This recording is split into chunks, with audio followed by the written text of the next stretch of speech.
एगो फूल के नाते मिला के नैना ला, एगो फूल के नाते मिला के नैना ला, मनला मोर गुदगुदाए मायारो रे, रही रही तोर सुतयाए संगवारी रे, मनला मोर तैहा भाए।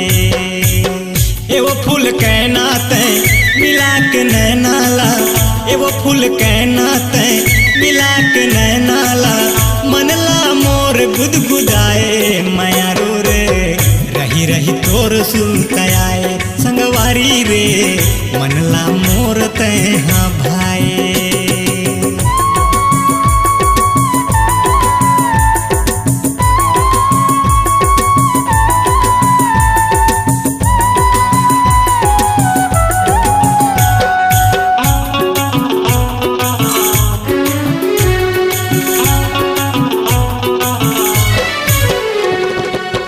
तोर कारी चूंदिला मिला के देख बादर माँ, आज लेबे मोर मयाला तोर आँखी के काजर माँ, आज लेबे मोर मयाला तोर आँखी के काजर माँ।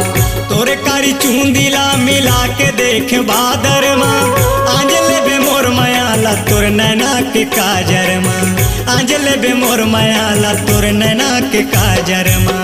मिलबो अगले हफ्ता माँ आबे ते दुबट्टा माँ, मिलबो अगले हफ्ता माँ आबे नौ घाटा माँ, लालच प्रेम के लगाए मायारो रे, रही रही तोर सुतयाए संगवारी रे, मनला मोर तैहा भाए।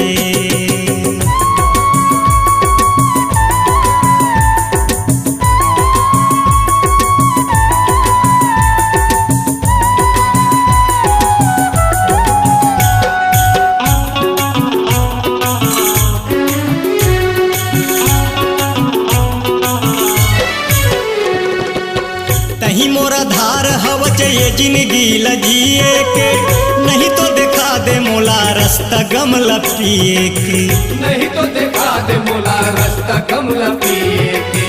तही मोरा धार हवच ये जिंदगी लजिए के, नहीं तो दिखा दे मोला रास्ता गमला पिए के, नहीं तो दिखा दे मोला रास्ता गमला पिए के।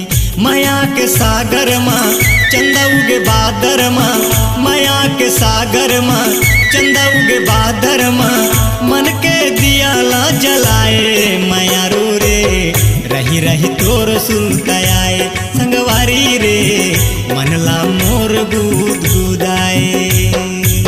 एगो फूल के नाते मिला के नैना ला, एगो फूल के नाते मिला के नैना ला, मनला मोर गुदगुदाए मायारो रे, रही रही तोर सुतयाए संगवारी रे, रही रही तोर सुतयाए मायारो रे, रही रही तोर सुतयाए संगवारी रे, रही रही तोर सुतयाए। अपनी आवाज को दीजिए एक नया मुकाम, डिजिटल रिकॉर्डिंग की दुनिया का जाना पहचाना नाम स्वरांजलि, जहां गूंजती हैं ध्वनियां अपनी माटी की सौंधी सुगंध के साथ, छत्तीसगढ़ी संगीत के विविध रंग जो पहुंचाते हैं पूरे प्रदेश में डिजिटल रिकॉर्डिंग के संग। स्वरांजलि स्टूडियो नेमी चंद गली नंबर 2 गंजपारा रायपुर।